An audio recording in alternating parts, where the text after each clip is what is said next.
والصلاة والسلام على سيد الرسل وخاتم الأنبياء والمرسلين وعلى آله الطيبين وأصحابه الطاهرين. أما بعد، فأعوذ بالله من الشيطان الرجيم. بسم الله الرحمن الرحيم. قد جاءكم من الله نور وكتاب مبين. صدق الله العظيم وصدق رسوله النبي الكريم الأمين المكين الرؤوف الرحيم. قال الله تبارك وتعالى في شان حبيبه مخبرا وحاكما: إن الله وملائكته يصلون على النبي يا أيها الذين آمنوا صلوا عليه وسلموا تسليما. اللهم صل على سيدنا ومولانا محمد وعلى آل سيدنا ومولانا محمد وبارك وسلم وصل عليه. الصلاة والسلام عليك يا رسول الله، الصلاة والسلام عليك يا حبيب الله، الصلاة والسلام عليك يا نبی اللہ، الصلاة والسلام علیک یا خیر خلق اللہ. تمام تعریفیں اللہ تبارک و تعالیٰ کے لیے ہیں جو خالق کائنات بھی ہے، مالک شش جہات بھی، جو احد بھی ہے، صمد بھی ہے، جس کی شان لم یلد بھی ہے ولم یولد بھی. لا تعداد ہدیہ درود و سلام بارگاہ سید الانام، شفیع رحمت، والی امت، شاہ خوباں، جان جانا، شہنشاہ حسینہ، سید سروراں، سیاہ لا مکاں، تتیمہ دوراں، سرخیل زہرہ جمالا، رازدان ما اوہا، شاہد ما تغا، صاحب علم نشرہ، معصوم آمنہ، احمد مجتبہ حضرت محمد مصطفیٰ صلی اللہ علیہ وآلہ وصحبہ وبارک وسلم کی دربار ناز میں اپنی عقیدتوں، ارادتوں، محبتوں کا خراج پیش کرنے کے بعد میرے انتہائی واجب الاحترام عزت مآب جناب پیر سید مشاہد علی شاہ صاحب دامت برکاتہم العالیہ، اور میرے انتہائی واجب الاحترام حضرت علامہ مولانا صاحبزادہ حامد الرحمن حامدی صاحب زیدہ مجدہ، جملہ علماء کرام، قرآ حضرات، نعت خوان حضرات اور عشاقان مصطفیٰ صلی اللہ علیہ وسلم، اللہ جل مجدہ کی توفیق اور عطا سے آج ہم پھر محبوب علیہ السلام کا ذکر سننے اور سنانے کے لیے جمع ہیں. ربیع الثانی کا مہینہ شروع ہو گیا، ربیع النور شریف، ربیع الاول شریف کا مہینہ ختم ہو گیا، اور الحمدللہ ہمارے دل میں یہ ارمان نہیں کہ ہم محبوب کا ذکر کر نہیں سکے یا سن نہیں سکے. اللہ تبارک و تعالیٰ نے ہمیں عشاق کا ایسا سلسلہ نصیب فرمایا ہے جو روزانہ ربیع الاول شریف میں گھر گھر میں محفل میلاد اور ذکر رسول کی محافل کو سجاتے رہے ہیں. اور یہ یاد رکھے، غلامان مصطفیٰ صلی اللہ علیہ وسلم کے لیے محبوب کا ذکر کرنا کوئی ربیع الاول میں ضروری نہیں ہوتا. عاشق کے لیے ہر سانس ربیع الاول ہے، عاشقوں کے لیے ہر ساعت ربیع الاول ہے، عاشقوں کے لیے ہر وقت ربیع الاول ہے. محبوب علیہ السلام کا ذکر کر کے ہم محبوب کو خوش کر سکتے ہیں، محبوب کی اتباع کر کے ہم محبوب کو خوش کر سکتے ہیں. ذکر رسول بھی بہت بڑی نعمت ہے، اتباع رسول بھی بہت بڑی نعمت ہے. نعرہ تکبیر، نعرہ رسالت، نعرہ تحقیق، نعرہ حیدری. جناب قبلہ تمیمی صاحب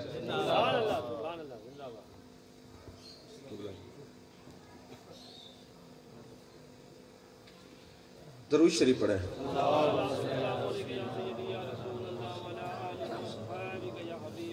ایسے درود شریف نہیں، زور سے پڑھیں۔ اللہم صلی علی سیدنا محمد و بارک وسلم۔ یہ بات حدیث پاک یہ یاد رکھیں، میرے آقا علیہ الصلوۃ والسلام نے فرمایا جب کوئی میرے غلام درود شریف پڑھتے ہیں نا تو یہ درود شریف خوشبو کی صورت میں عرش معلیٰ پر جاتا ہے، اور فرشتے ایک دوسرے سے سوال کرتے ہیں کہ یہ خوشبو کہاں سے آ رہی ہے۔ ایک فرشتہ سوال کرتا ہے، دوسرا جواب دیتا ہے کہ محبوب کے غلام زمین پر بیٹھ کر محبوب پر درود بھیج رہے ہیں۔ اللہ خوشبو کی صورت میں عرش پہ بھیج دیتا ہے کہ فرشتوں میرے محبوب کے عشاق ایسے ہیں جو محبوب پر درود و سلام بھیجتے ہیں، تم بھی ان کی خوشبو محسوس کرو۔ تو درود و سلام کی خوشبو صرف فرش پر نہیں عرش پر بھی محسوس کی جاتی ہے۔ ویسے ایک شخص تھے جن کا نام زماد تھا، وہ ابو لہب کا دوست تھا۔ تو ابو لہب نے اس کو پیغام بھیجا کہ ہمارے پاس نبی پاک صلی اللہ علیہ وسلم ہے، وہ بڑے حسین ہیں، جمیل ہیں، اللہ تبارک و تعالی نے ان کو ایسا حسین بنایا ہے کہ زمانے میں کوئی نہیں، چونکہ ہماری چدراہٹ ختم ہوتی ہے اس لیے ہم ایمان نہیں لائے، لیکن اگر کوئی بندہ ایسا مل جائے جو عالم ہو، یہودیوں کا عالم ہو، توریت اور انجیل کا عالم ہو، تو ان سے بات کرنا چاہے تو ایک پلیٹ فارم ہم دیتے ہیں، وہ آ جائیں بات کریں۔ اب زماد آ گیا تو ابو لہب اس کو نصیحت کر رہا ہے کہ خیال کرنا وہ جب بولتے ہیں ان کی آواز میں اتنا کمال ہے کہ لوگ ان کی آواز پہ دیوانے ہو جاتے ہیں، ان کے چہرے پر اتنا حسن ہے کہ ان کے چہرے کو دیکھتے ہی لوگ گردنیں کٹانا شروع کر دیتے ہیں۔ ان کی نگاہ میں ایک ایسا اثر ہے کہ جب وہ کسی کے سینے پر، دل پر نگاہ ڈال دیں وہ طیب و طاہر اور وہ قلب مزکا مصفا اور مجلہ ہو جاتا ہے۔ اور یہ خیال کرنا رات کو پچھلی پہر وہ آ کے کعبے کا طواف کرتے ہیں، تم جاؤ بھی صحیح تو آنکھ اٹھا کے دیکھنا نہیں ہے، وہ کلام پڑھ رہے ہوں گے تو سننا بھی نہیں ہے اور توجہ بھی نہیں کرنی۔ اگر تم نے اسے دیکھ لیا اور محبوب کے جمال جہاں آرا کی زیارت تمہیں نصیب ہو گئی تو پھر تم ہمارے کام کے نہیں رہتے۔ محبوب بنے ہیں اتنے حسین کہ جو ان کو دیکھتا ہے انہی کا ہی ہو جاتا ہے، جو ان کا ذکر کرتا ہے پھر عادت پڑ جاتی ہے، ذکر اسے چھوٹتا نہیں۔ اب یہ کون کہہ رہا ہے؟ ابو لہب کہہ رہا ہے، اور تقریر کیا کر رہا ہے کہ تو نے محبوب کو نہیں دیکھنا، کلام نہیں سننا، آواز نہیں سننی، نظر نہیں ڈالنی۔ اب وہ زماد کہتے ہیں میں نے کانوں میں روئی ڈال لی اور میں طواف کرنے لگا اور نگاہ زمین پہ ٹکا کے رکھی کہ کہیں محبوب پر نظر نہ پڑ جائے۔ ابو لہب نے جو باتیں بتائی ہیں کہیں میں بھی نظر کا شکار نہ ہو جاؤں، کہ کیونکہ جانے جانا جس کو بھی دیکھتے ہیں اس کی کائنات بدل دیتے ہیں، ان کی طبیعتوں میں ایک جمال آ جاتا ہے۔ تو اب نگاہ نیچے کیے ہوئے میں طواف کرتا ہوں اور کانوں میں روئی ڈالی ہوئی ہے کہ میں دیکھوں گا بھی نہیں اور ان کی آواز بھی نہیں سنوں گا۔ اچانک مجھے حسین خوشبو محسوس ہوئی، اور اتنی حسین خوشبو محسوس ہوئی کہ ایسی خوشبو میں نے زندگی میں نہیں سونگھی۔ میں نے کہا یار یہ اتنا خوشبو والا کون ہے اور کہاں سے آیا ہے؟ اور جب بھی 2-3 چکروں میں طواف میں میرے قریب سے گزرے اور اتنی حسین خوشبو میں نے محسوس کی، میں نے کہا دیکھوں تو صحیح یہ خوشبو والا ہے کون؟ یہ ماں جبی ہے کون؟ یہ شہنشاہ حسینہ ہے کون؟ یہ سید سروراں ہے کون؟ یہ سیاح لا مکاں ہے کون؟ میں دیکھوں تو صحیح۔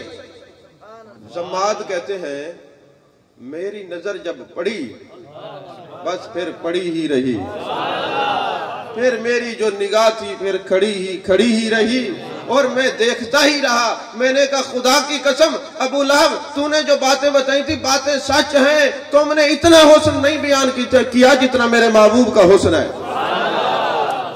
اور زماد جب جاتے ہیں نا، میرے آقا علیہ السلام فرماتے ہیں زماد تجھے ابو لہب نے یہ نہیں بتایا ناک میں بھی روئی ڈال لے؟ حضور وہ بھول گیا ہوگا۔ فرمایا جس کو ہماری زیارت میسر ہو جائے، وہ حالت ایمان میں آ جائے، میرا صحابی بن جائے، کائنات کا ولی غوث اس کے رتبے تک نہیں پہنچ سکتا۔ اگر کوئی حالت ایمان میں مجھے دیکھ لے جہنم کی آگ حرام ہو جاتی ہے، پھر میرے دیکھنے والے کو دیکھ لے، پھر اس کے دیکھنے والے کو دیکھ لے، پھر اس کے دیکھنے والے کو دیکھ لے۔ ارے یہ دیکھنے کا منظر ایسا ہے، یہ تکنے تکانے کا منظر ایسا ہے کہ جو جس کو دیکھے گا، جو مجھے دیکھے گا، میرے دیکھنے والے کو دیکھے گا، اس کے دیکھنے والے کو دیکھے گا، جہنم کی آگ اس پر حرام ہو جائے گی۔ عزیزان محترم، صوفیاء کہتے ہیں ذکر محبوب وصال محبوب است۔ محبوب کا ذکر بھی محبوب کے دیدار کا درجہ رکھتا ہے۔ اب دیکھیں میری طرف، میں بڑا ڈسٹرب ہو رہا ہوں، آپ کو اللہ کا واسطہ ہے آپ میری طرف توجہ کریں۔ آپ آنے جانے والے مہمانوں کو دیکھتے ہیں، پیچھے دیکھتے ہیں، فون سنتے ہیں، کلام کرتے ہیں، مجھے بات بھول جاتی ہے، اور بات اتنی نہیں بولتی جتنا یہ خیال آتا ہے کہ کہیں بے توجہی بدبختی کا مرکز نہ بن جائے۔ آپ کو یہ پتہ ہونا چاہیے، علامہ فاشی علیہ الرحمہ نے، علامہ یوسف بن اسماعیل نبہانی نے، ان بزرگوں نے کیا کیا فتوے دیے ہیں کہ جب ذکر رسول میں جاؤ تو کائنات کو بھول جاؤ، جان کائنات کی طرف خیال رکھو، ان کے ذکر کی طرف خیال رکھو۔ اگر آپ کا دل نہیں کرتا، معاذ اللہ کوئی ایسی بدبختی کی معراج پہ کوئی بندہ فائز ہے، نہیں چاہتا تو وہ نہ سنے، لیکن جب آ گیا ہے، کیونکہ محبوب کا ذکر ایسا ہے، اور یہ محبوب کا ذکر کرنے اور سننے والے ایسے ہیں، میرے محبوب نے فرمایا لا یشکا بہم جلیسہم، ان کے پاس بیٹھنے والا، ذکر میں آنے والا، بخاری شریف کی حدیث پاک ہے، وہ بدبخت ہو نہیں سکتا۔ اگر کوئی بدبخت چلا جائے تو بدبخت رہ نہیں سکتا۔ یہ محبوب کے ذکر کی کرامت ہے، یہ محبوب کے ذکر کا معجزہ ہے۔ تو دیکھیں آپ توجہ سے چند منٹ، آپ کے میں وقت ضائع نہیں کروں گا، پیسے بھی نہیں بٹوروں گا آپ سے کہ بعد میں آپ کہیں یار یہ سارے ہنی میں ڈیڑھ دے واسطے بدن۔ ہم پیسے بٹورنے کے لیے نہیں ہیں، ہم محبوب سے تعلق جوڑنے والے ہیں۔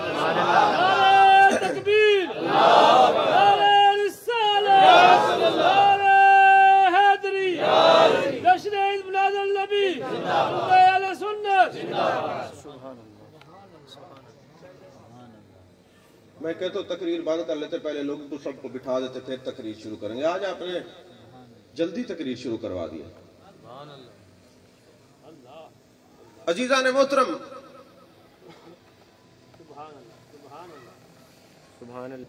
اچھا تو میں عرض کر رہا تھا کہ مستشرقین اعتراض کرتے ہیں کہ مسلمانوں تمہارا جو عقیدہ ہے وہ عقیدہ ہے احیات النبی، تو جس کا نبی زندہ ہو تو زندہ نبی کے لیے معجزہ شرط ہے۔ توجہ ہے آپ کی، زندہ نبی کے لیے معجزہ، نبی ہوگا تو معجزہ بھی ہوگا، تو زندہ نبی کے لیے معجزہ شرط ہے۔ تو جب مسلمان حیات النبی کے قائل ہے، وما ارسلناک الا رحمت للعالمین کے قائل ہے، یا ایھا النبی انا ارسلناک شاہدا کے قائل ہے، تو پھر زندہ نبی کے لیے معجزہ بھی تو دکھائے نا۔ میں نے کہا کوئی ایک معجزہ ہو تو دکھائیں، کوئی ایک معجزہ ہو تو بتائیں۔ میرے نبی کا سب سے بڑا معجزہ قرآن ہے، میرے نبی کا سب سے بڑا معجزہ قرآن ہے۔ اس کے بعد اتنے معجزات ہیں، پہلی امتیں گناہ کرتی ان کے چہرے مسخ ہو جاتے، آج مسخ نہیں ہوتے، یہ میرے محبوب کا معجزہ ہے۔ شکلیں نہیں بدلتی، میرے نبی کا معجزہ ہے۔ یہ انوار و تجلیات کی بارش چہروں پہ ہوتی ہے، یہ میرے نبی کا معجزہ ہے۔ پتھر نہیں برستے، یہ میرے نبی کا معجزہ ہے۔ کوئی گناہ کر لے ماتھے پہ نہیں لکھا جاتا، یہ میرے محبوب کا معجزہ ہے۔ شکلیں نہیں بدلتی، یہ میرے محبوب کا معجزہ ہے۔ دیوار پہ نہیں کندھا ہو جاتا، یہ میرے محبوب کا معجزہ ہے۔ اور یہ جو اس وقت ہم حالت ایمان میں ہیں اور ذکر رسول میں بیٹھے، یہ بھی میرے نبی کا معجزہ ہے۔ نعرہ تکبیر، نعرہ رسالت، نعرہ رسالت، عظمت مصطفیٰ، مقام مصطفیٰ، شان مصطفیٰ، نور مصطفیٰ۔ معجزات پہ نظر ڈالیں، قرآن میرے مصطفیٰ کریم صلی اللہ علیہ وسلم کا معجزہ۔ اگر حاجی حج پہ جائیں، اللہ کرے ہم سب حج پہ جائیں، حرمین شریفین کی بہاریں لوٹ آئیں اور حج پہ جائیں، وہاں آپ ملاحظہ کیجئے گا کروڑ سے بھی زیادہ، 40، 50، 60، 70 لاکھ کم و بیش ہوتے رہتے ہیں۔ جب حجاج کرام جاتے ہیں، وہ ایک دن میں پہلے دن تو ایک شیطان کو کنکریاں مارتے ہیں، دوسرے دن تینوں کو مارتے ہیں اور ساتھ ساتھ کنکریاں ماری جاتی ہیں۔ اگر 1 کروڑ بندہ بھی 21 کنکریاں مارے تو حساب لگا لیں کتنا کنکریاں بنتی ہیں۔ ایک صحابی نے سوال کیا، یا رسول اللہ صلی اللہ علیہ وسلم، یہ اتنے سارے لوگ آئیں گے، کنکریاں ماریں گے، یہاں تو پہاڑ بن جائے گا، مگر ایسا نہیں ہوتا، کنکریاں مار کے چلے جاتے ہیں، کنکریاں نظر نہیں آتی۔ میرے آقا علیہ السلام نے فرمایا قیامت تک یہ معجزے کا ظہور رہے گا، جو کنکری مقبول ہوگی فرشتے اٹھا کے جنت میں لے جائیں گے، جو فرشتے اٹھا کے جنت میں لے جائیں گے، جو پڑی ہوں گی وہ کنکریاں مردود ہوں گی۔ اب فقہ کا مسئلہ یہ ہے جو پڑی ہوئی کنکریاں ہیں ان کو نہ مارو، جو قبول ہیں وہ تو جنت میں چلی گئی۔ تو یارو نبی کی سنت پر عمل کرتے ہوئے محبوب کے معجزے کا ظہور ہوتا ہے، کنکری مقبول ہو جائے تو جنت میں چلی جاتی ہے، اگر امتی کا ایمان مقبول ہو جائے تو وہ بھی جنت میں چلا جاتا ہے۔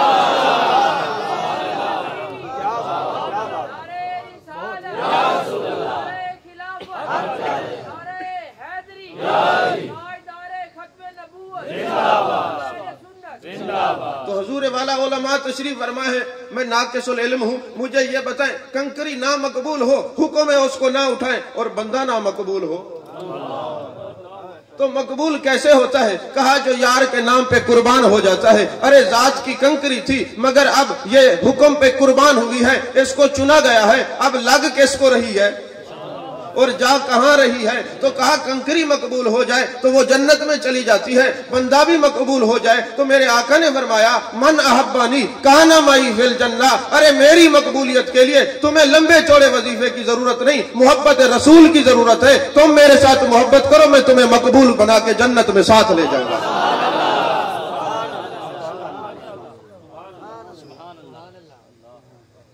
عزیزان محترم، اللہ تبارک و تعالی نے قرآن اور صاحب قرآن کا تعلق ایسے بنایا کہ قرآن کے بارے میں اور صاحب قرآن کے بارے میں آیات بینات کا مطالعہ کریں نا، جو عظمت اللہ نے صاحب قرآن کو دی ہے وہی عظمت قرآن کو دی ہے۔ فرمایا قد جاءکم من اللہ نور، محبوب بھی نور، وکتاب مبین، کتاب بھی نور، محبوب بھی نور اور کتاب بھی نور، اور فرمایا وَإِنَّهُ لَكِتَابٌ عزیز، یہ کتاب بھی عزیز ہے۔ اور میرے آقا کے بارے میں فرمایا لَقَدْ جَاءَكُمْ رَسُولٌ مِّنْ أَنفُسِكُمْ عَزِيزٌ، وہ کتاب بھی عزیز، میرے نبی بھی عزیز، یہ قرآن کو بھی عزیز اللہ نے بنایا اور صاحب قرآن کو بھی اللہ نے عزیز بنایا۔ پھر فرمایا والقرآن العظیم، یہ قرآن بھی عظیم ہے، وَإِنَّكَ لَعَلَىٰ خُلُقٍ عظیم، محبوب کا خلق بھی عظیم ہے، قرآن بھی عظیم، محبوب کا خلق بھی عظیم۔ فرمایا انہو لقرآن کریم، یہ قرآن بھی کریم ہے، انہو لقول رسول کریم، اور محبوب کا رسول کریم کا جو ہے وہ رسول کریم بھی کریم ہے، قرآن بھی کریم، صاحب قرآن بھی کریم، قرآن بھی کریم، صاحب قرآن بھی کریم۔ جو تعلق قرآن کا ہے وہ صاحب قرآن کا ہے۔ تبھی میرے مصطفیٰ فرماتے ہیں میرے امتیوں جب تمہارا دل کرے کہ میری زیارت کرو قرآن کی زیارت کیا کرو، جب تمہارا دل کرتا ہے کہ میری شان پڑھو تو قرآن پڑھا کرو، جب تمہارا دل کرے کہ تم خدا سے کلام کرو تو تم نماز پڑھا کرو، جب تمہارا دل کرے خدا تم سے کلام کرے تو قرآن پڑھا کرو۔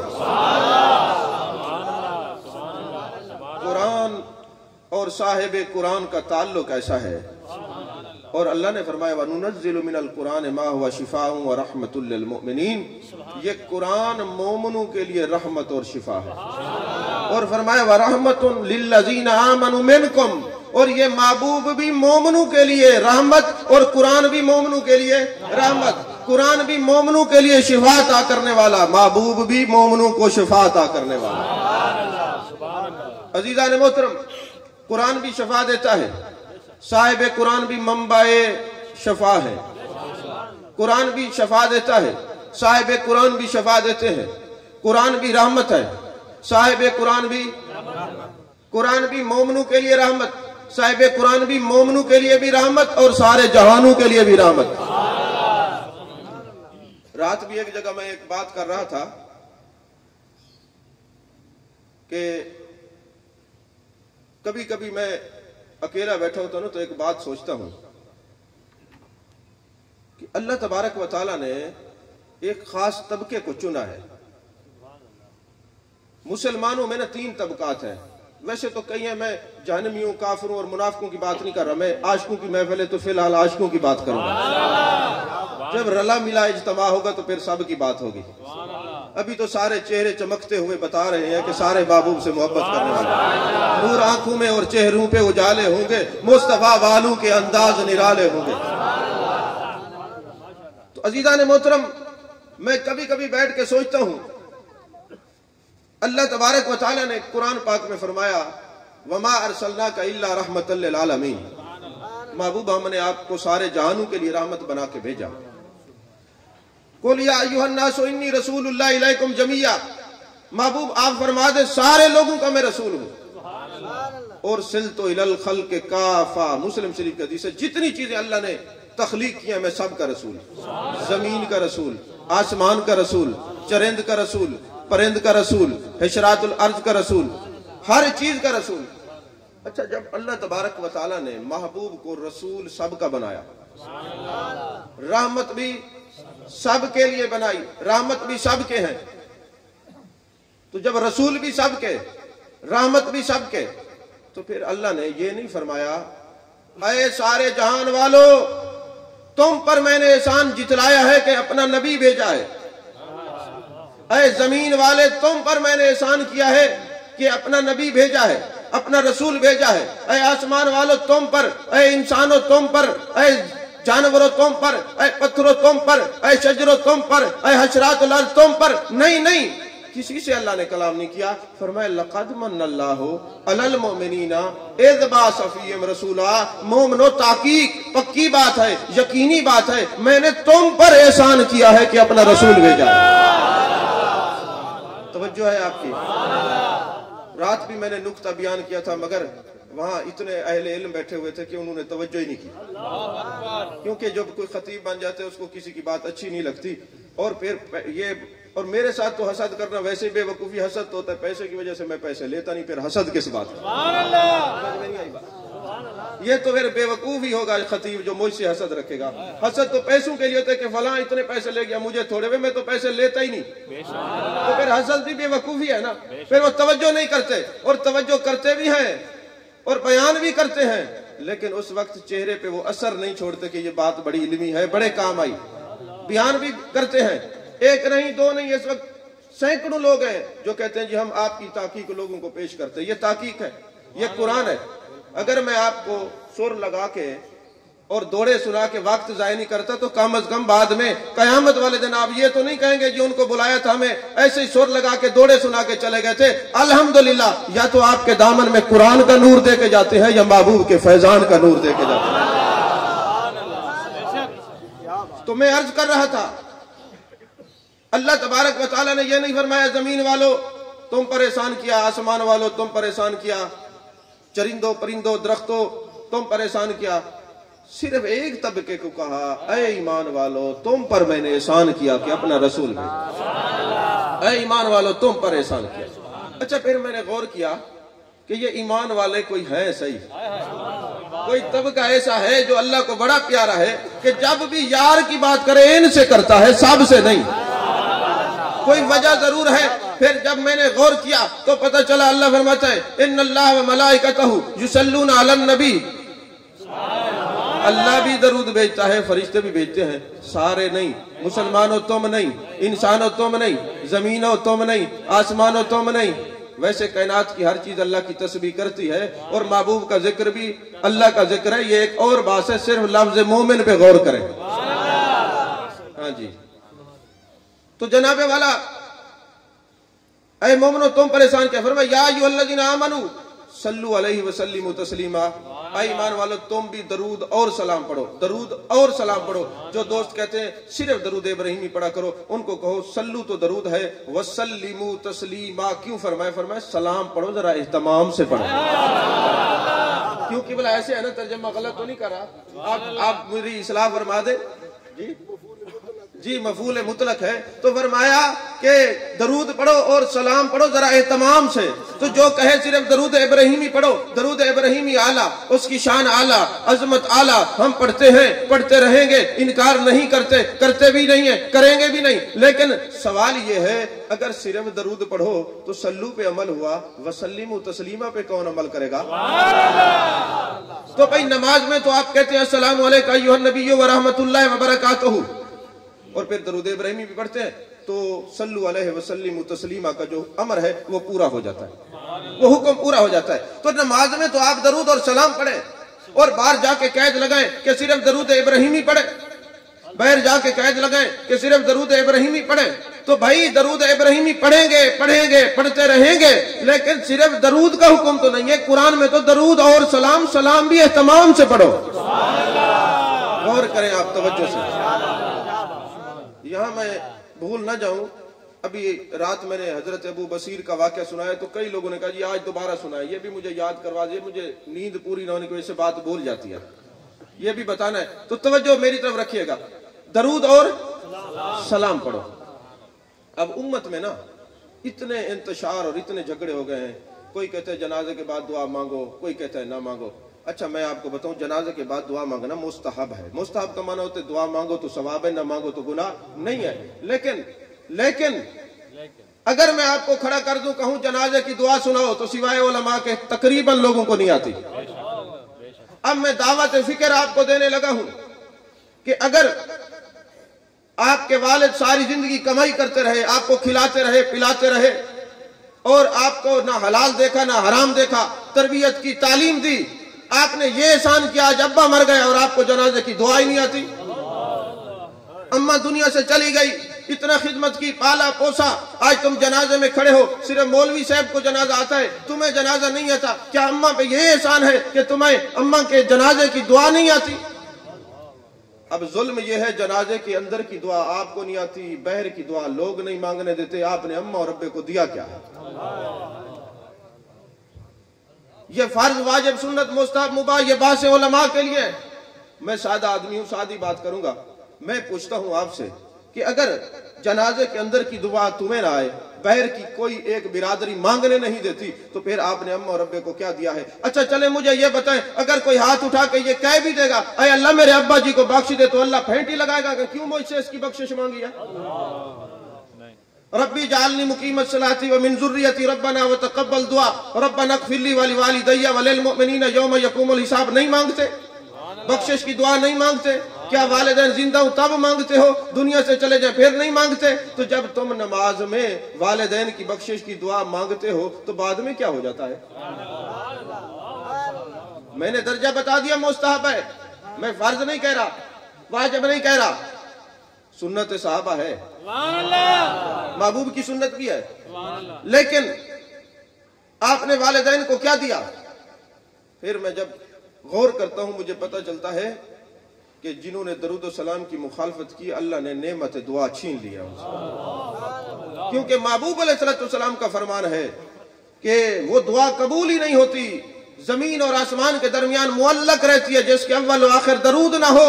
تو جن لوگوں نے درود کی مخالفت کی اللہ نے نعمت دعا لے لی کہ جنازے میں یہ کہنا جائز ہے، کیسے پتہ چلا تھا؟ کس نے فون کیا تھا؟ اکیلے آئے ہو، فیملی آئی ہے تو سیاست کی باتیں جائز ہے؟ اگر کوئی یہ کہہ دے اللہ میری اماں کو بخش دے تو اللہ ناراض ہوگا؟ پہلے تو یہاں تم یہ فیصلہ کر لو یہ نماز جنازہ نماز ہے کہ دعا ہے؟ اگر نماز ہے تو فَإِذَا فَرَغْتَ فَانْصَبْ فوراً دعا کرو عبادت کے بعد، نماز کے بعد، اور اگر دعا ہے تو دعا مانگنے کا کوئی ٹائم نہیں ہے، مقرر ہی نہیں ہے ٹائم۔ سبحان اللہ۔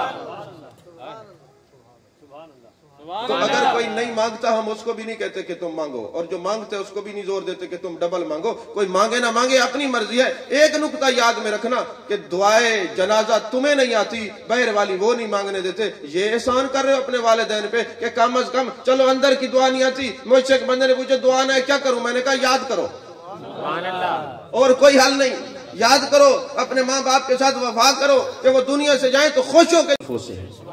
اے ایمان والو میرا نبی تمہاری جان سے زیادہ قریب ہے، جانوں سے زیادہ قریب ہے، اولا مانا اقرب، اتنا قریب، اتنا قریب، اتنا قریب کہ تمہاری جان تم سے دور ہے، مدینے والا جان سے بھی زیادہ قریب۔ علماء دیوبند میں سے مولانا قاسم ننوتوی صاحب نے بھی اولا کا معنی کیا کہ اتنا قریب اتنا قریب. سوال یہ پیدا ہوتا ہے محبوب اتنا قریب ہے تو نظر کیوں نہیں آتے؟ کہا سرما ہتھیلی پہ رکھ لو نظر آتا ہے، آنکھوں میں لگا لو نظر نہیں آتا، قرب کی وجہ سے نظر نہیں آتا. اگر اب تم نے سرمے کو دیکھنا ہے تو تمہیں آئینے کی ضرورت ہے. وہ آئینہ تمہارا ایمان ہے. ایمان جیسے جیسے بڑھتا جائے گا محبوب بھی اور نظر آنا شروع ہو جائے گا. نعرہ تکبیر، نعرہ رسالت، نعرہ تحقیق، نعرہ حیدری، نعرہ غوثیہ، علماء حق اہل سنت. تو درود بھی ایمان والوں کو حکم، قریب بھی. اچھا پھر یا ایھا الذین آمنوا اتقوا اللہ وابتغوا الیہ الوسیلہ. ایمان والو اللہ کی طرف آنے کے لیے وسیلہ پکڑو، تلاش کرو. کہتے ہیں ہم وسیلے کو نہیں مانتے. میں نے کہا تمہیں کہا بھی اللہ نے قید لگائی ہے. یا ایھا الذین، یہ قرآن ہے، سورۃ مائدہ آیت نمبر 35 ہے. میں یا قرآن میں نہ ہو تو میں مجرم، اگر قرآن میں ہے تو پھر مومن بنو، وسیلے اختیار کرو. وسیلے کا حکم مومنوں کو ہے. اچھا وسیلہ بھی مومنوں کو، درود و سلام کی بات بھی مومنوں سے، محبوب کی بات بھی مومنوں سے، اور پھر احسان بھی مومنوں سے جتلایا. تو بڑے غور کے بعد پتہ چلا کہ مومنوں پر یہ کیوں احسان جتلایا. تو نسائی شریف کی حدیث نے رہنمائی کی، شعب الایمان کی حدیث نے، صحیح ابن حبان معجم الکبیر کی حدیث نے، اور ابن عساکر اور مختلف کتب حدیث کے اندر یہ حدیث ہے. میرے آقا نے فرمایا انا حظکم وانت حظی، تم میرے حصے میں آئے ہو، میں تمہارے حصے میں آیا ہوں. تم میرے حصے میں آئے ہو، میں تمہارے حصے میں آیا ہوں. تو محبوب جب آئے جن کے حصے میں ہیں، ذکر بھی وہی منائیں گے، درود و سلام بھی وہی کریں گے. اس کی مثال یوں ہے کہ اگر کسی کے گھر میں نعمت آ جائے، کوئی نعمت آ جائے کسی کے گھر میں، اور بندہ ان کے ہمسایوں کے پاس چلا جائے، دروازے پہ دستک دے کے تمہارے ہمسایوں کے گھر میں نعمت آئی ہے، مٹھائی کھلاؤ. وہ کہیں گے نعمت وہاں یہ مٹھائی ہم کھلائیں. اللہ بھی یہی بتا رہے احسان مومنو تم پہ جتلایا، میلاد بھی تو تم ہی مناؤ گے نا، دوسرے کیوں منائے؟ نہیں سمجھ آئی. تو جن پر احسان جتلایا ہے محبوب کی یاد بھی وہی منائیں گے. یارو مجھے سمجھ نہیں آتی، کوئی ہوٹلوں میں بیٹھ جائے کوئی نہیں کہتا یار نہ بیٹھا کرو، سین میں چلے جائے کوئی نہیں کہتا یار نہ جایا کرو، بازاروں میں آوارہ گردی کریں کوئی نہیں کہتا یارو محبوب کے ذکر سے پرابلم کیا ہے؟ کہتے جی ذکر پہ نہ جایا کرو، جی دلیل دو. اور میں بڑے وثوق سے کہتا ہوں علماء کی موجودگی میں، رات بھی میں نے یہ سوال کیا تھا. میں آپ کو کتابیں دکھاتا ہوں، اس کے اندر یہ کہ محبوب علیہ السلام دنیا میں تشریف لائے، فرمایا رب حبلی امتی، غار میں گئے رب حبلی امتی، بازار میں گئے رب حبلی امتی، معراج پہ گئے رب حبلی امتی. شاہ عبدالحق محدث دہلوی علیہ رحمہ نے مدارج النبوت میں لکھا، فرماتے حضرت قاسم بن عباس نے دیکھا محبوب کے ہونٹ مبارک ہل رہے ہیں، غور کیا، فرما رہے تھے رب حبلی امتی. میں آپ کو کتب حدیث میں دکھاتا ہوں، معجم الکبیر کی حدیث ہے. میرے آقا نے فرمایا قیامت تک میں اپنے روزے کے اندر یہی کہتا رہوں گا امتی امتی امتی امتی امتی. اور پھر حدیث پاک ہے جو شیخ فانی ہو جائیں، بابے ہو جائیں، ان کے کانوں میں کبھی کبھی میری آواز پڑے گی، ان کو ENT کے سرجن یا فزیشین کے پاس جانے کی ضرورت نہیں، کانوں پہ ہاتھ رکھ کے درود و سلام پڑھیں گے، در حقیقت میری آواز ہوگی. تو میں پوچھتا ہوں میرے آقا مزار میں امتی امتی امتی امتی فرما رہے ہیں، تو حضرت 6666 آیت ہے قرآن میں. کہیں اللہ نے فرمایا محبوب ہر وقت امت کو یاد رکھو. 10 لاکھ حدیث مبارکہ ہیں، کہیں محبوب نے فرمایا اللہ نے مجھے حکم دیا ہے کہ محبوب اپنی امت کو یاد رکھو. یار جب محبوب بغیر کسی دلیل کے امت کو بھولتے نہیں، امت بھی وفا کا تقاضا ہے، بغیر کسی دلیل کے اپنے نبی کا ذکر کرتے ہیں.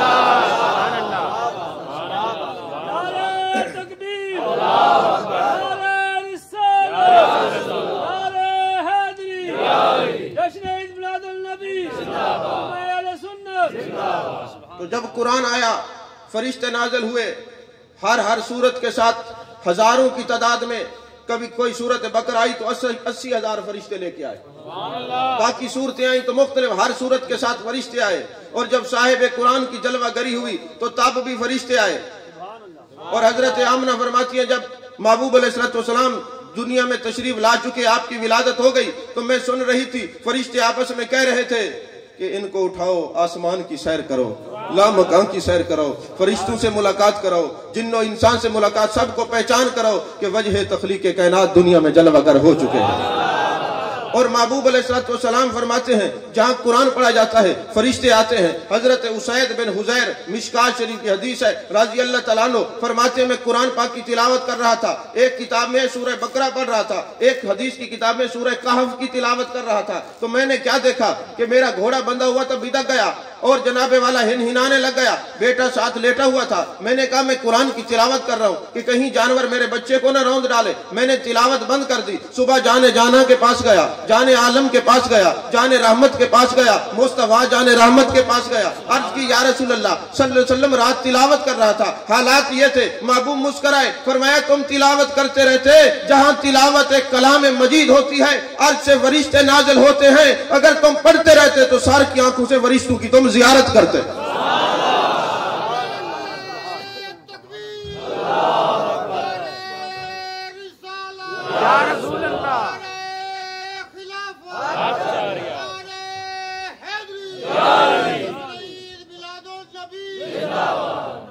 اور مسند احمد کی حدیث پاک ہے, میرے آقا علیہ السلام فرماتے ہیں جو میرا امتی کسی مجلس میں گیا اور اچھے قاری, اچھی آواز والے قاری نے قرآن کی تلاوت کی, وہ کسی ایک آیت پہ واجد میں آ گیا, آنسو بہنے لگے.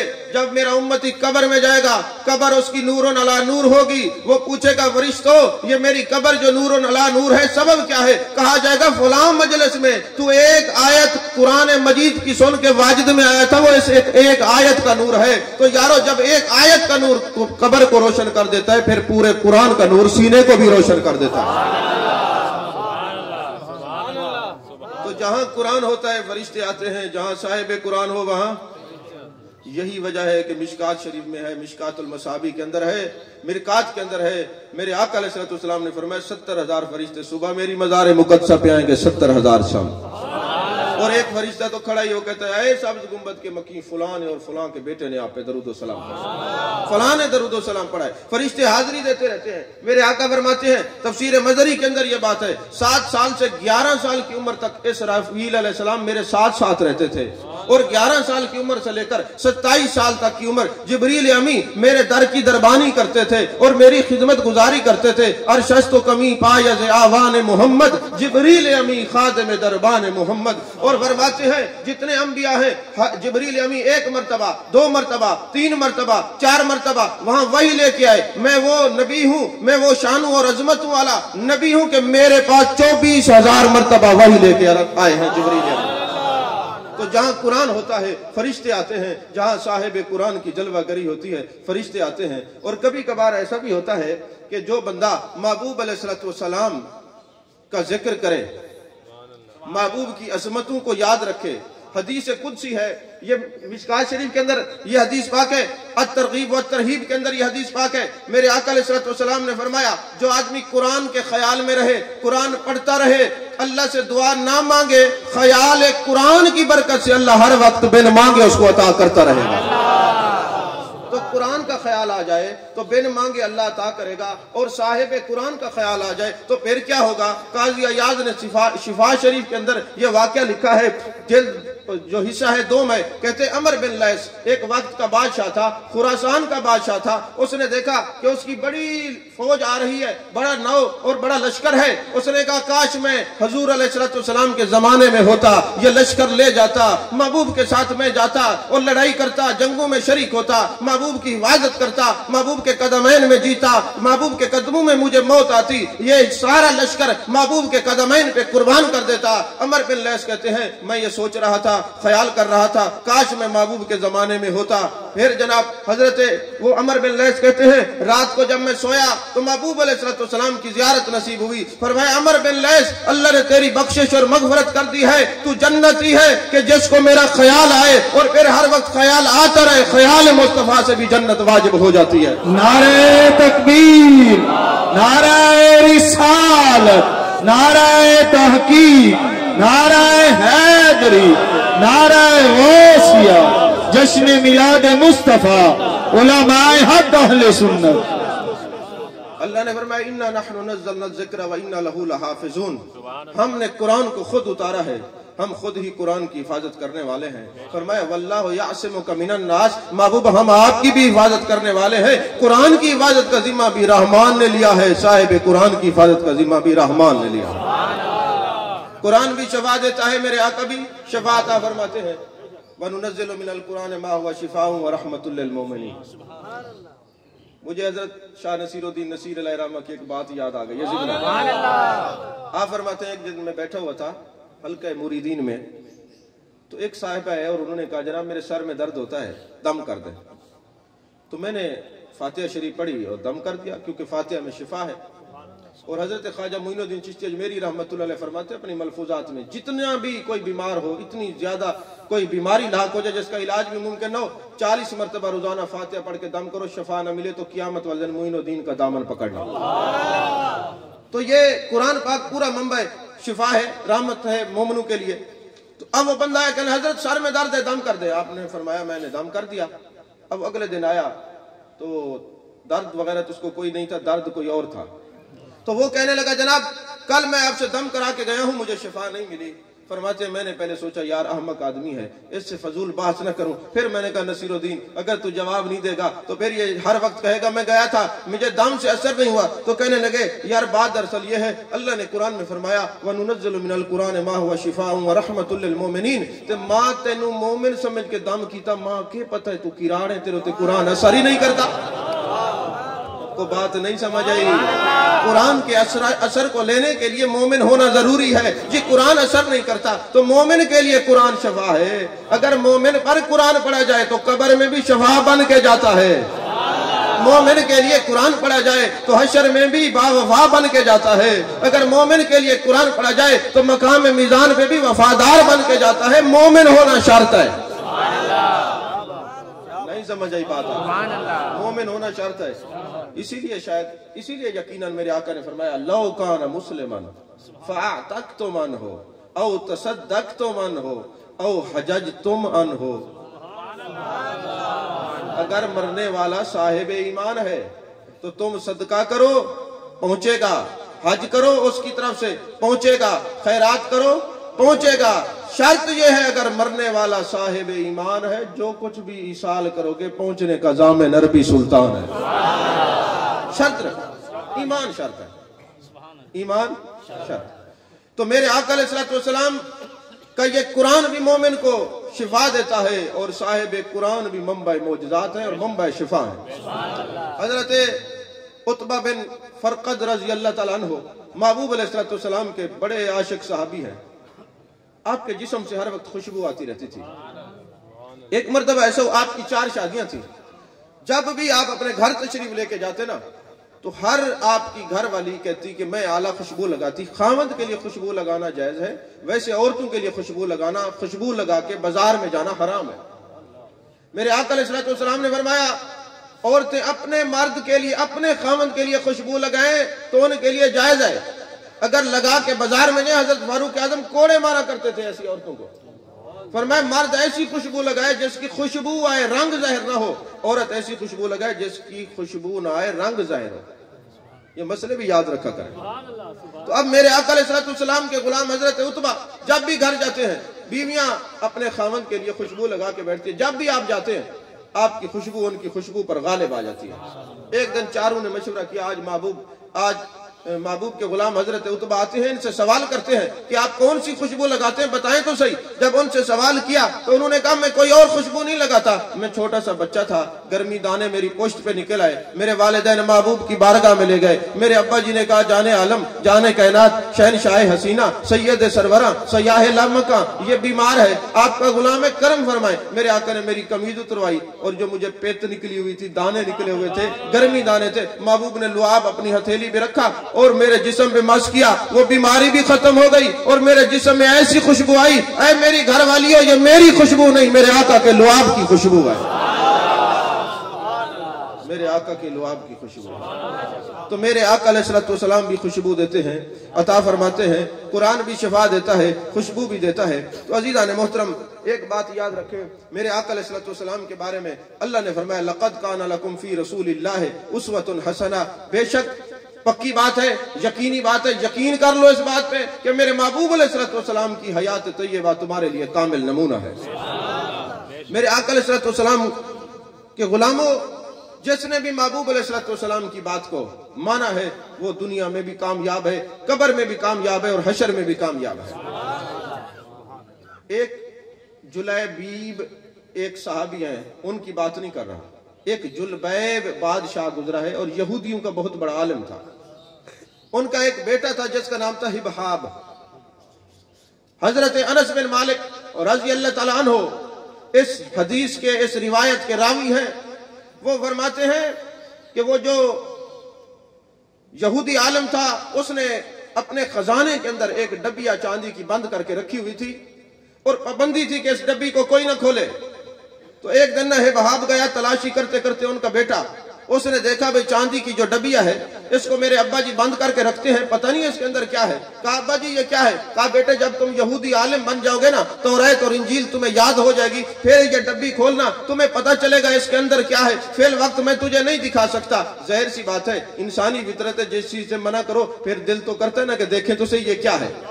تو وہ ہبہاب جو تھے وہ بار بار جاتے، ایک دن موقع دیکھ کے انہوں نے وہ چاندی کی ڈبیا کا تالا توڑا، جب کھولا اس کے اندر لکھا ہوا تھا لا الہ الا اللہ محمد الرسول اللہ، اور ساتھ لکھا ہوا تھا محبوب کی بھویں ملی ہوئی ہوں گی، محبوب کی داڑھی گھنی ہوگی، والضحیٰ کا چہرہ ہوگا، واللیل کی زلفیں ہوں گی، ما زاغ البصر وما طغیٰ کے کاجل والی آنکھیں ہوں گی، ید اللہ والے ہاتھ ہوں گے، علم نشرح کا سینہ ہوگا، لسان اللہ والی کی زبان ہوگی، ان کے یہ کمالات ہوں گے، ان کے یہ معجزات ہوں گے۔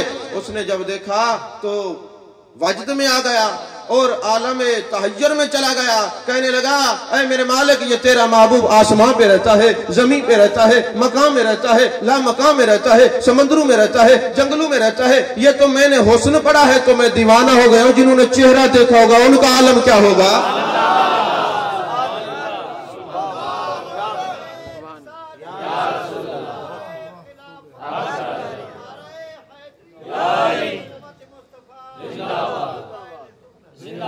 اب جو میں تھوڑی گفتگو کروں گا نا، یاد رکھنا کہ خیال مصطفیٰ سے عظمتیں کیا ملتی ہیں۔ اب تقریر یہ ہوگی جو محبوب کا خیال رکھتے ہیں، ہر وقت خیال میں جن کے محبوب رہتے ہیں ان کی شان کیا ہوتی ہے، عظمتیں کیا ہوتی ہیں۔ تو ہبہاب نے جب یہ شان پڑھی اور یہ پڑھتے ہی کہا باری تعالیٰ یہ کہاں ہوں گے، اسی خیال میں وجد طاری ہو گیا، کیفیت طاری ہو گئی، بے ہوش ہو گئے۔ ماں آتی ہے پانی ڈالتی ہے، پھر ان کو جلبیب کو بلایا جاتا ہے، یہودی عالم آتا ہے اور کہتا ہے میرے بیٹے کیا ہوا؟ جب ہوش میں آیا تو یہ کہنے لگے آپ کو شرم نہیں آئی؟ آپ یہودی عالم ہو کر محبوب کی عظمتوں کو چھپاتے ہیں، پتہ چلا نبی کی عظمتوں کو مسلمان نہیں چھپاتے۔ نہیں سمجھ آئی؟ میں حوالے کا پابند ہوں، اس ڈبی میں لکھا ہوا تھا محبوب کا حسن ایسا ہوگا، چہرہ ایسا ہوگا، کمالات ایسے ہوں گے، معجزات ایسے ہوں گے۔ اس نے لاگ لگایا ہوا تھا کہ میرے بچے کو پتہ نہ چلے، جو بچوں کو عظمت مصطفیٰ سے چھپاتے ہیں وہ ہمارے نہیں ہیں، جو ہمارے ہیں وہ یہ سارے ہیں، جو ہمارے ہیں یہ سارے ہیں۔ اور وہ اپنے بچوں کو بھی لے کے آتے، آؤ محبوب کی عظمت سنو، اب محبوب کا عشق دل میں پیدا کرو، کیونکہ محبوب نے فرمایا کہ جو اپنے بچوں کو میری محبت سکھائے گا وہ باپ بھی جنتی ہے، بیٹا بھی جنتی ہے۔ سمجھ میں آ رہی ہے بات؟ جو ہمارے ہیں یہ سارے ہیں، جو چھپاتے ہیں وہ ہمارے نہیں ہیں، جو محبوب کی عظمت کا اظہار کرتے ہیں وہ ہمارے ہیں، اور وہی سارے میرے آقا کے پیارے ہیں۔ تو عزیزان محترم، جب باپ نے سنا اچھا تم نے ڈبیا کھول لی، تجھے عظمت مصطفیٰ کا پتہ چل گیا، اس نے مارنا شروع کر دیا اور اتنے کوڑے برسائے، اتنے کہ پورا جسم چھلنی کر دیا، اور بڑے بڑے منافق اکٹھے ہو کے گئے۔ انہوں نے کہا یہ ناز و نام سے پلا ہوا ہے، عیش و عشرت میں پلا ہوا ہے، ایسا کرو اس کو ایک کمرے میں بند کر دو، اس کا کھانا پینا بند کر دو۔ اب ہبہاب کو، عاشق رسول کو بند کر دیا گیا۔ تو رات کو اس نے دعا کی میرے مالک جس کے صدقے تو نے کائنات بنائی ہے تو اس کے صدقے مجھے بھوکا رکھے گا، اس کے صدقے میں مجھے کھلا پلا، میں تیرے محبوب کا عاشق ہوں۔ تو محبوب کے عاشقوں کو وہ خود کھلاتا پلاتا ہے۔ تو وہ جناب ایک وہاں سے چشمہ نمودار ہوتا اور غیب سے پھال لاتے، وہ کھا لیا کرتا۔ ایک دن باپ جب گیا اس نے سمجھا مہینہ ہو گیا میں نے قید کر رکھا ہے، جانے نہیں دیتا، پابندی لگائی ہوئی ہے، اور کہیں بھی ذکر رسول کی مجلس ہو تو یہ چلا جائے گا، مزید عشق بڑھے گا، اس لیے قید کر رکھا تھا۔ بچوں کو قید اس لیے کر رکھا تھا کہ جائے گا تو مزید عشق بڑھے گا، لہذا بچوں نہیں جانا، کہیں باہر نہیں نکلنا، کہیں جواد صاحب کے گھر میں ذکر رسول سن کے عشق بڑھ نہ جائے، خبردار کسی نے نہیں جانا، یہ وہ روکتے ہیں۔ اب وہ جناب والا بچہ رو رہا ہے، باپ نے دیکھا شاید ناز و نخرے ختم ہو گئے ہیں، وہ عیش و عشرت ختم ہو گئی، اس لیے رو رہا ہے۔ کہا بیٹے میں نے تجھے کہا تھا نا کہ یہ تنگیاں تو اس لیے جھیل رہا ہے کہ تو محبوب کا نام اور عشق چھوڑ دے۔ اس نے کہا میں اس لیے نہیں رو رہا کہ میرے جو ناز و نخرے ہیں یہ ختم ہو گئے، نہیں میں یہ اس لیے رو رہا ہوں کب محبوب کا دیدار ہوگا، اب میرا دل نہیں لگتا، اب مجھے یہ چین جو ہے چین سے میں بیٹھ نہیں سکتا، بس مجھے زیارت رسول کی جلدی ہے، والضحیٰ کے چہرے کو دیکھنے کا ایسا سرور ہے، میں تو شب و روز سوچتا رہتا ہوں پتہ نہیں میرے آقا کتنے حسین ہوں گے، کتنے سونے ہوں گے، کتنے اللہ نے حسین بنائے ہیں، تو میں نے اس بات پہ رو رہا ہوں۔ اس نے کہا تو نہیں سمجھے گا۔ اس نے پھر سزائیں دینا شروع کر دی، اور پھر سارے منافق اکٹھے ہو گئے۔ اس نے کہا یہ بیٹا ایسے نہیں سمجھتا، ایسا کرو اس کو نا کسی کو دے دو کہ لے جاؤ، غلاموں کی طرح اس کے گلے میں رسی باندھ کے نا گھسیٹتے رہو، اور اس کو ہر وقت مارو تاکہ اس کے اندر سے محبوب کا عشق نکل جائے۔ آپ کو تو کسی نے نہیں مارا، اس لیے آپ سوال پوچھتے ہیں کہ کہاں لکھا ہوا ہے ذکر۔ جنہوں نے مارے کھائے انہوں نے سوال نہیں پوچھے، انہوں نے جمال جہاں کا دیدار کیا۔ اب وہ جناب والا غلاموں کی طرح کام کرتے ہیں۔ ایک دن رات اندھیری تھی، بارش ہو رہی تھی، عاشق یار کے دیدار کے لیے تڑپ گئے، اور مدینے سے 80 میل کے فاصلے پر تھے۔ کتابوں میں یہ لکھا ہے 80 میل کے فاصلے پر۔ حضرت بعد میں حوالہ دوں گا، ابھی نہیں دیتا، کیونکہ یہ پہلے کبھی کسی نے بیان نہیں کیا، یہ سویرے آپ نیٹ پہ سن کے سویرے آنے شروع ہو جائیں گے کہاں لکھا ہے فون پہ، جی بتائیں کہاں ہے، یہ روز ہی ہوتا ہے۔ تو اب جناب والا فرماتے ہیں کہ رات تھی، اندھیری رات تھی، بارش برس رہی تھی، اور میں نے مالک کی بارگاہ میں عرض کی میرے مالک، اے زمین و آسمان کے رب، اے بارش برسانے والے، اے ظلمت کو دور کرنے والے، اندھیروں کو دور کرنے والے، یہ تیرے محبوب کا دیوانہ یہاں تڑپتا رہے، بندھا ہوا ہے، زنجیریں بندھی ہوئی ہیں، سویرے شام کوڑے برسائے جاتے ہیں، کیا تو اس بات پہ قادر نہیں میری زنجیریں توڑ دے، میرے لیے دل کے نور کا اور سما پیدا کر دے، اور مجھے میرے یار کے شہر مدینے میں پہنچا دے۔ تو پتا چلا مدینے کے لیے تڑپنا مچلنا یہ بھی عاشقوں کی سنت ہے، عاشقوں کی سنت ہے۔ تو اب وہ جناب جیسے انہوں نے دعا کی نا، محبوب کا وسیلہ پیش کیا، وہ زنجیریں ٹوٹ گئیں۔ راوی حضرت انس بن مالک ہیں، فرماتے ہیں زنجیریں ٹوٹ گئیں، اور غیبات غیب سے آواز آئی میرے یار کے عاشق یہاں سے مدینہ 80 کلومیٹر پر ہے، مگر عاشقوں کے لیے 80 کی قید نہیں، ایک قدم تیرا اس بستی میں ہوگا، دوسرا قدم تیرا میرے یار کے شہر میں ہوگا۔ نعرہ تکبیر، نعرہ رسالت، نعرہ تحقیق، نعرہ حیدری، نعرہ غوثیہ، جشن میلاد مصطفیٰ، شان مصطفیٰ، مقام مصطفیٰ، علماء حق اہل سنت۔ فرماتے اگلا قدم تیرا میرے یار کے شہر میں ہوگا۔ کہتے وہ عاشق زار جب وہاں سے نکلا، وہ ٹوٹ گئے ساری زنجیریں، وہ قید و بند کی صعوبتیں ختم ہو گئیں، ایک قدم اس بستی میں تھا، دوسرا قدم شہر مدینہ میں تھا، اور صبح کی روشنی نظر آئی۔ حضرت عامر بن واصلہ رضی اللہ تعالیٰ عنہ کے گھر کے باہر یہ پڑے ہوئے تھے، اور کیونکہ تھکاوٹ ایسی تھی، کئی دن سے تکلیف میں تھے، لیکن پھر بھی حشاش بشاش تھے، ایسے سر نیچے کر کے رو رہے ہیں، شہر کے شہر میں آیا ہوں، پتہ نہیں یار کا دیدار کب ہوگا، شہر میں تو میرے مالک بھیج دیا ہے، اپنے رب کا دیدار تو کروا دے۔ حضرت عامر بن واصلہ آتے ہیں اور آ کے پوچھتے ہیں تم کون ہو؟ وہ بتاتے نہیں کہ پتہ نہیں یہ عاشق ہے، یہ کہیں دوسرے گروپ کا نہ ہو، پتہ نہیں اس کے سامنے نبی کا نام لینا جائز بھی ہے کہ نہیں۔ جیسے ہمارے علماء جاتے ہیں اسے دیکھتے ہیں پتہ نہیں ہوں کوئی گال کروں گی چی کوئی نہ پائے بن جائے۔ اب بھی تو وہی حالات بنتے جا رہے ہیں۔ ہم تو اس لیے نہیں ڈرتے کہ کیونکہ باحوالہ بات کرتے ہیں، جس کو کوئی اعتراض ہے سامنے آ کے بات کرنا، ایسی کوئی مسئلہ۔ اب وہ جناب والا انہوں نے کہا جی تم کون ہو، کہاں سے آئے ہو؟ اس نے کہا میں بتا نہیں سکتا، پہلے تم بتاؤ تم کون ہو۔ اس نے کہا تم پوچھنا کیا چاہ رہے ہو؟ کہتے بس تم باتیں کرتے رہو، میں پہچان لوں گا کہاں کے ہو تم۔ تو حضرت عامر بن واصلہ باتیں کرتے کرتے کہتے یار اچھا تینوں مدینے والے دا واسطے گل کر۔ بس وہ تڑپ گئے، کہتے اچھا تو میرے یار کے ماننے والا ہے، ہاں تجھ سے بات ہو سکتی ہے اور کسی سے ہو نہیں سکتی۔ سمجھے بات کو میں کیا کہہ رہا ہوں، بات تو جسے ہو سکتی ہے، تو میرے یار کے ماننے والا ہے۔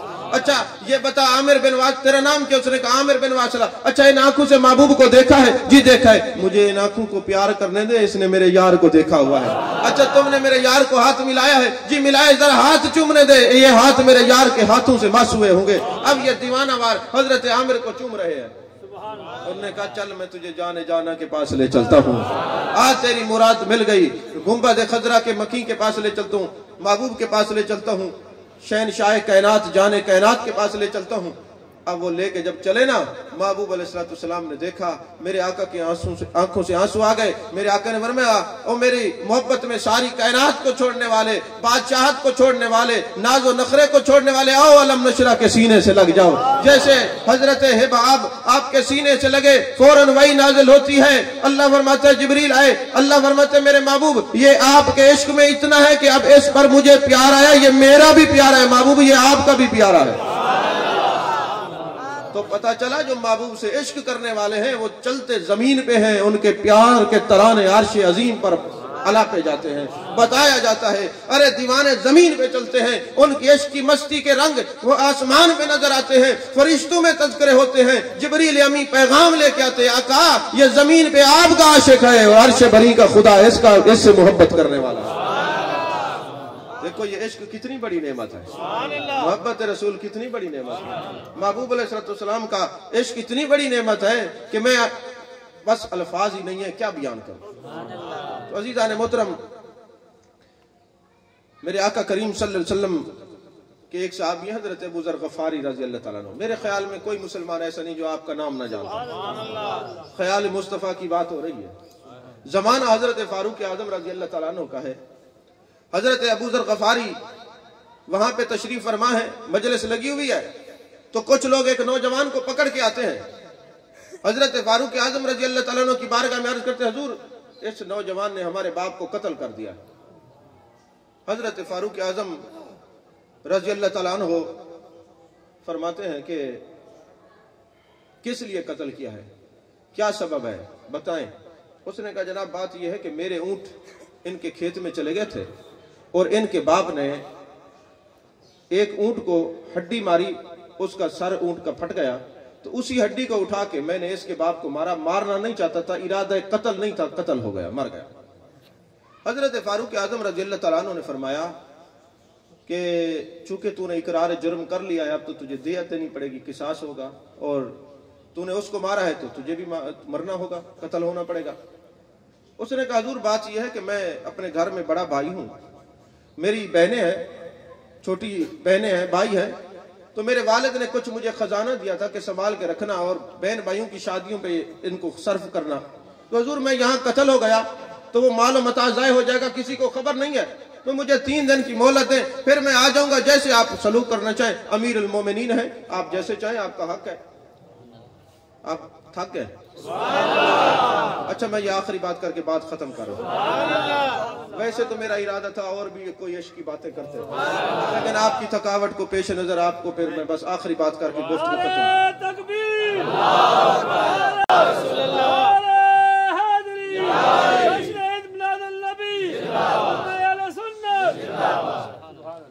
تو فرماتے 3 دن کی مہلت دے دیں۔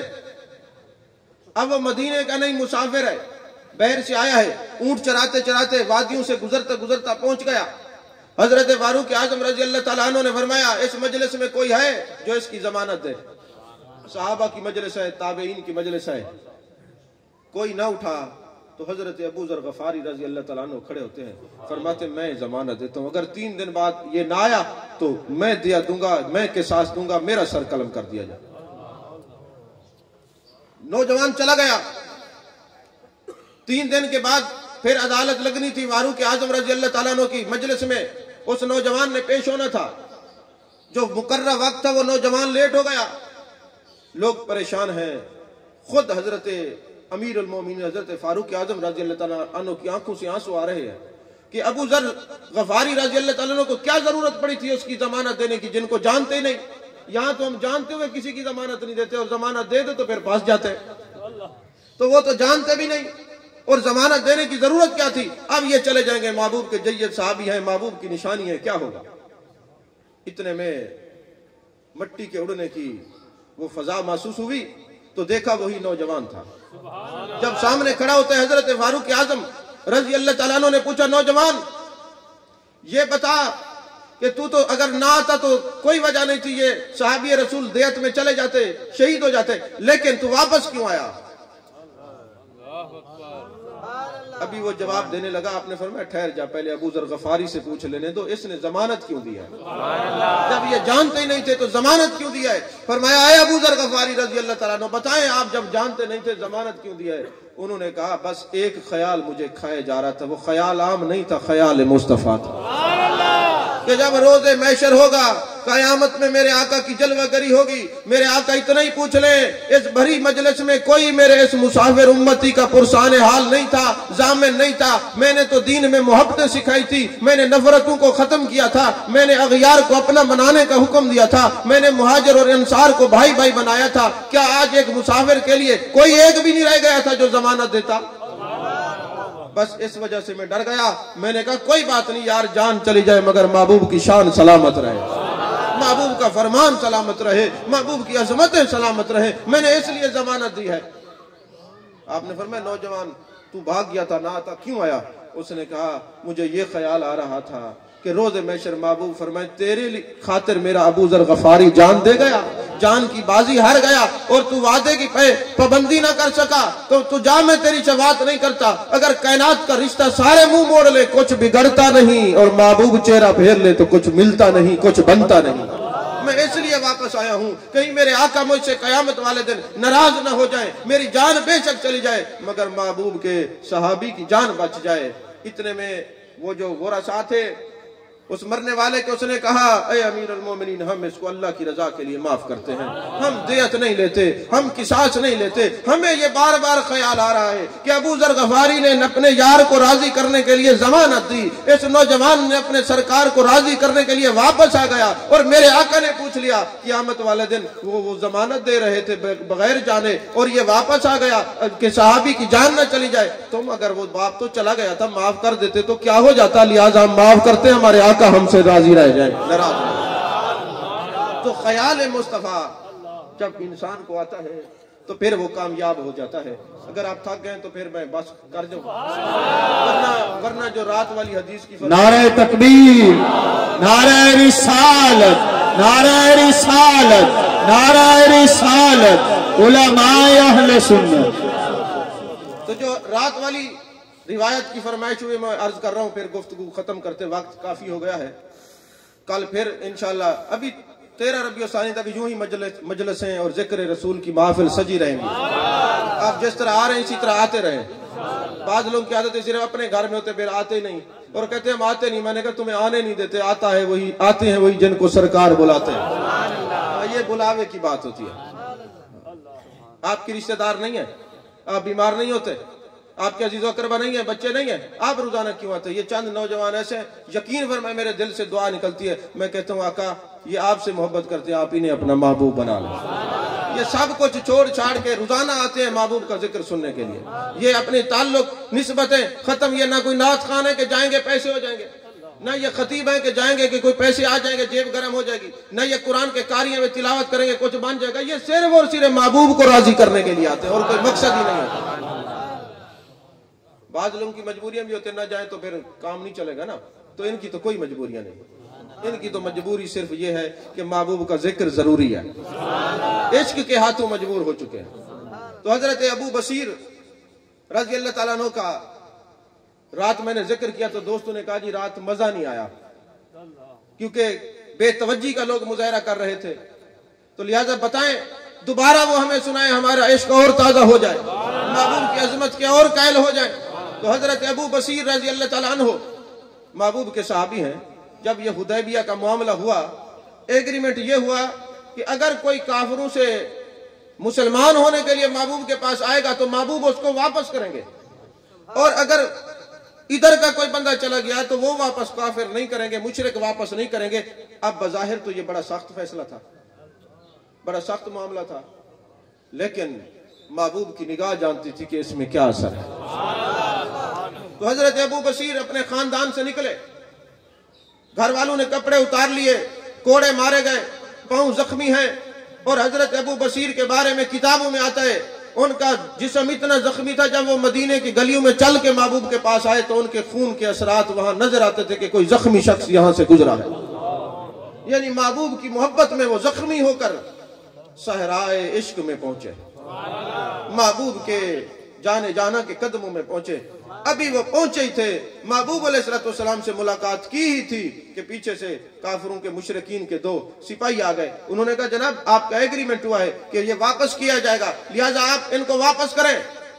اب عاشق زار کے لیے اتنا بڑا کٹھن مرحلہ تھا، دل جو ہے وہ پھٹنے کے قریب تھا کہ میں اتنا دور سے آیا ہوں اور میں جب واپس جاؤں گا مجھ سے تو اچھا سلوک نہیں ہوگا، ابھی تو میرے جسم سے تازہ خون رس رہا ہے اور آقا مجھے آپ واپس بھیج رہے ہیں۔ میرے آقا نے فرمایا اے ابو بصیر ہم نے وعدہ کیا ہے واپس چلے جاؤ، ہم نے وعدہ کیا ہے، لیکن ایک بات یاد رکھنا ہمارا پیغام تمہیں ضرور آئے گا، ہمارا بلاوا تمہیں ضرور آئے گا۔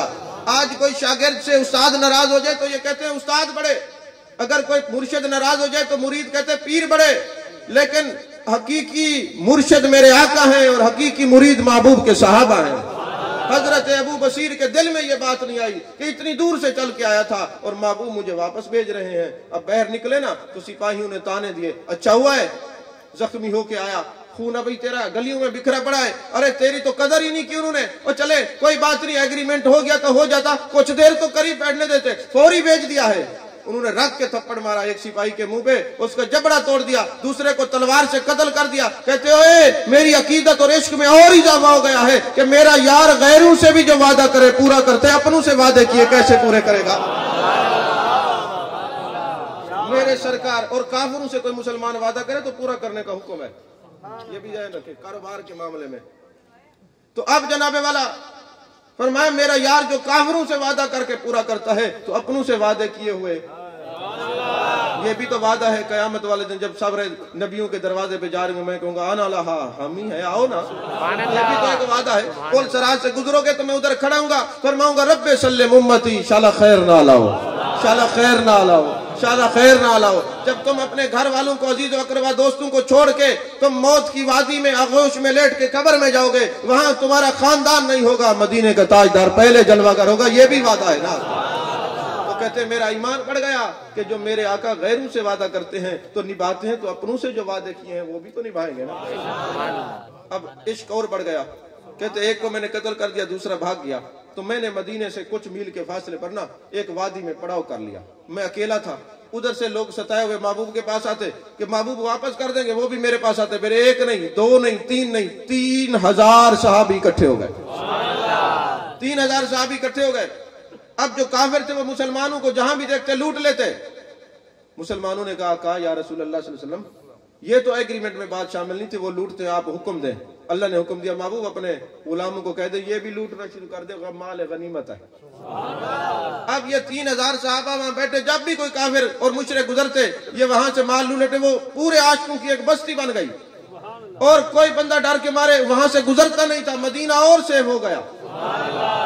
نہیں سمجھ آئی بات؟ اب مدینے کی اور حفاظت ہونے لگی، اس راستے پہ آتا ہی کوئی نہیں تھا۔ اور ایک دن حضرت ابو بصیر رضی اللہ تعالیٰ عنہ بیمار ہو گئے، نزا کا عالم طاری ہو گیا اور قریب المرگ ہو گئے۔ کسی نے کہا تم جانے والے ہو؟ کہتے نہیں ابھی نہیں جاؤں گا، میرے یار نے کہا تھا تمہیں بلاؤں گا، جب تک بلاوہ مصطفیٰ نہیں آتا، جب تک میرے محبوب یاد نہیں کرتے میں اس وقت تک دنیا سے نہیں جا سکتا۔ نزا کا عالم طاری ہے، سانس اکھڑی ہوئی ہے، آخری سانسیں لے رہے ہیں۔ میرے آقا علیہ السلام نے دیکھا، فرمایا میرے صحابہ جاؤ میرے ابو بصیر کو کہو تمہارے آقا تمہیں یاد کر رہے ہیں۔ اور جب آتے ہیں تو جب محبوب علیہ السلام کا پیغام سنتے ہیں کہتے لوگوں میں نے تمہیں کہا نہیں تھا کہ میرے آقا اتنے لجپال ہیں جس کا ہاتھ پکڑ لے نہ دنیا میں چھوڑتے ہیں، نہ قبر میں چھوڑتے ہیں، نہ حشر میں چھوڑتے ہیں۔ میرے آقا کا مجھے بلاوا آیا ہے، میں محبوب علیہ السلام کی بارگاہ میں جانے والا ہوں۔ یہ کہا تو روح قفس انصری سے پرواز کر گئی۔ کہتے لوگ کہ ہمارا عشق میں اور اضافہ ہو گیا کہ یارو ہمارے لیے تو بظاہر معاہدہ عجیب تھا طبیعتوں کے، لیکن میرے آقا نے بتا دیا جو عشق مصطفیٰ والی آنکھ ہے، جو خود نبی کی آنکھ دیکھتی ہے، وہ کسی کی آنکھ ہو نہیں سکتی۔ تو کافی وقت محبوب کی عشق کی بات ہوئی، قرآن اور صاحب قرآن کی بات ہوئی، مزید آپ کی سما خراشی کا سبب نہیں بنتا، آپ کے آرام کا بھی خیال ہے۔ اللہ تبارک و تعالی ہم سب کو محبوب کا عشق نصیب فرمائے۔ وآخر دعوانا الحمدللہ رب العالمین۔